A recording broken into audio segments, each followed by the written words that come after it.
Teknoloji dünyasının yıllardır bize fısıldadığı, beynimize işlediği en tehlikeli cümle şudur: yenisi çıktıysa eskisi bitmiştir. Şu an Ocak ayındayız. Vitrinlerde S25 serisi dönüp duruyor. Hatta önümüzdeki ay, yani Şubat ayında S26 vitrindeki yerini almaya başlayacak. Sektör o acımasız pazarlama çarkları elinizdeki cihazdan utanmanızı, onu yetersiz hissetmeniz için var gücüyle çalışıyorlar. Bir şey daha hızlıysa ve o bir şey daha parlaksa sizinki otomatik olarak çöp ilan ediliyor. Ama bugün ezberleri bozacağız. Bugün alelade bir telefon incelemesi yapmayacağız. Sentetik test skorlarını paylaşmayacağız. Bugün bir cihazın zamanla kurduğu o nadir ilişkiyi masaya yatıracağız. Çünkü bazı cihazlar eski, raf ömrü biter ve unutulur. Bazıları ise direnç geliştirir. Şarap gibi karakter kazanır. Ve Samsung S24 Ultra o tam olarak bu ikinci sırada yer alıyor. Efsaneler masasında duruyor. Nasıl mı? Hazırsak başlayalım.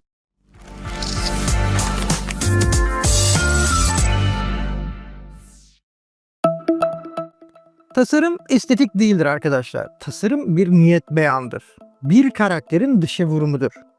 Bugünün akıllı telefonlarına bakın. Hepsi birbirinin kopyası. Yuvarlatılmış köşeler, ele oturan yumuşak gövdeler, aman elinizi acıtmasın diye törpülenmiş karaktersiz hatlar, her şey zararsız ve konforlu olmak için tasarlanıyor. Ama S24 Ultra bu çizginin, bu yumuşak trendin tam karşısında bir anıt gibi duruyor. Keskin köşeleri var. Sert, avucunuza tam oturmaz. Köşesiyle avucunuza batar, kendini hissettirir. Elinize aldığınızda size fısıldadığı şey şudur: ben senin oyuncağın değilim kardeşim, ben bir iş aracıyım. Bu bir mühendislik hatası değil. Bu bilinçli bir duruş. Samsung bu cihazla herkese hitap etmeyi seçmedi çünkü. Doğru kişiye hitap etmeyi seçti. Sadece şekli değil, malzeme bilimi de bunu destekliyor.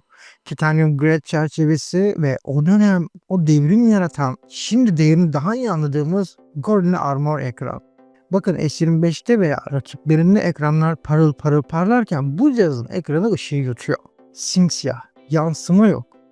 Bu ekran size içeriği satmaya çalışmaz. İçeriği en saf haliyle sunar. 2 yıl geçti ve hala piyasada pek çok yeni amiral gemisi bu panelin sunduğu o kağıt gibi okuma deneyimini sunamıyor. Bu bir duruştur ve bu duruş cihazın yaşlanmamasının, demode olmamasının ilk nedenlerinden biri. Ama bu sertlik yalnızca dış kabukta kalmıyor. Asıl hikaye bu şekilde değil aslında. İçeride başlıyor. Bir cihazın dışı karakterini anlatır ama onun zamanla savaşıp savaşmayacağını iç mimarisi belirler. Gelelim o meşhur soruya: işlemcisi eskidi mi? Öncelikle bir konuda anlaşalım. Performans rakam değildir arkadaşlar. Performans yorulmamaktır. Kağıt üzerinde ANTUF skorları, işlemci frekansları, bunlar bir anlık. İlk 10 dakikada her telefon hızlıdır. Gerçek performans aylar ve yıllar içinde ya da 1 saatlik 4K videolarını render sırasında ortaya çıkar. S24 Ultra size ben piyasanın en hızlısıyım diye bağırmaz. S26 muhtemelen ondan belki %15, belki %20 daha hızlı olacak kağıt üstünde ama S24 Ultra size daha sessiz ve güvenli bir şey söylüyor. Ne yaparsan yap, ben buradayım diyor. İçindeki Snapdragon 8 Gen 3 For Galaxy yongası ve devasa buhar odası Vapor Chamber dediğimiz soğutma bloğu. Bu ikili silikon dünyasındaki o tatlı noktayı yakalamış bir şekilde duruyor. Yoğun kullanımda, uzun iş akışlarında, arka arka yapılan işlemlerde sistem panik yapmıyor. Isınır mı? Evet, ama yalnız. Dağılmaz, yavaşlamaz, geri çekilmez. Bu bir telefon refleksi değil, bakın. Bu masaüstü bilgisayar mantığı neredeyse. Yeni modeller elbette daha hızlı olacak ama burada kritik soru şu: ne pahasına? Daha fazla pil tüketimi mi? Daha fazla termal darboğaz mı? S24 Ultra'nın sunduğu şey hız değil, sürdürülebilirlik. Bir videoyu 10 saniye geç render alması umurumda değil.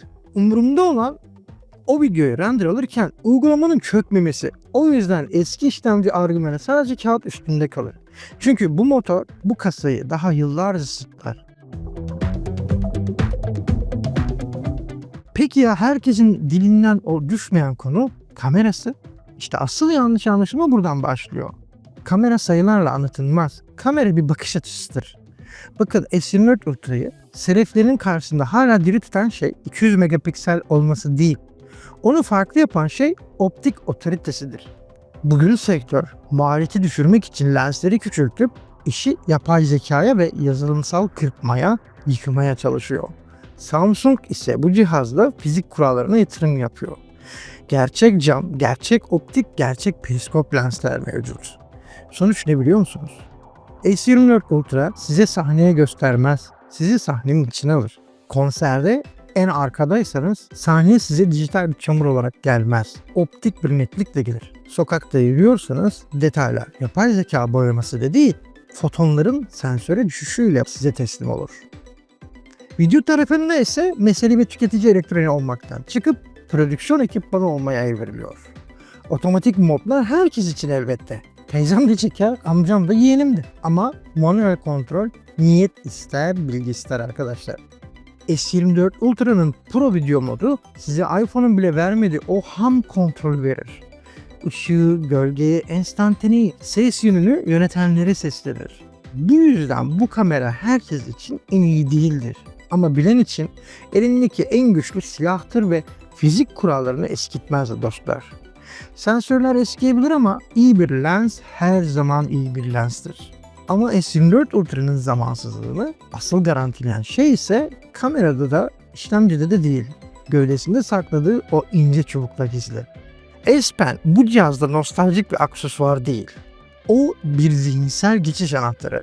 Kalem yuvasından çıkardığınız an o çıt sesi var ya, işte o an beyninizde bir şalter iner. Cihazın dili değişir, sizin de duruşunuz değişir.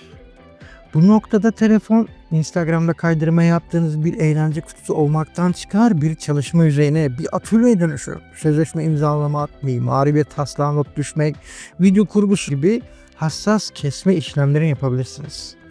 S26 size %20 daha hızlı bir işlemci verebilir. S27 çıktığı zaman size uçan, kaçan yapay zekalar sunabilir. Ama hiçbiri bu kalemin yarattığı üretkenlik psikolojisini kopyalayamaz. Elinizde kalem varken tüketici değil, yaratıcısınızdır. Ve bu hissin, bu yeteneğin bir son kullanma tarihi yoktur arkadaşlar.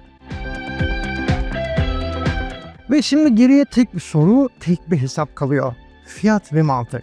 Bakın, teknoloji dünyasının en büyük yanılgısı şudur: yeni olan her şey daha değerlidir. Hayır ya, öyle bir şey yok arkadaşlar, kendimizi kandırmayalım. Akıllı telefonlar artık zirveye, plato dönemine ulaştı. Buna ekonomide azalan verim yasası denir. Her yeni model bir öncekinden daha az marjinal fayda sağlayabilir ama çok daha para ister. Bak, S24 Ultra bu zirvenin eteklerinde değil ama zirvenin tam kendisinde, bayrağın dikildiği yerde. Yeni modeller size biraz daha iyisini sunacak, şüphesiz, ama cüzdanınızda çok daha fazlasını talep edecekler. İşte burada mantık devreye giriyor. Eğer sadece hava atmak değil, kontrol istiyorsanız, eğer 2 yıl sonra çöp olacak bir oyuncak değil de uzun vadeli bir araç istiyorsanız, referans olacak bir cihaz istiyorsanız eğer, bu kral hala ayakta, hala tahtı eskisinden de sağlam.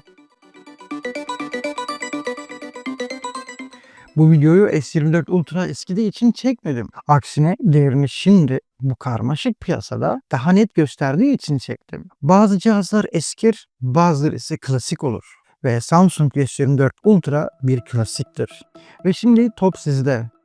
2026 yılında bu eski kral hala masada mı, yoksa yenisi çıkıyor diye gözden düşüyor?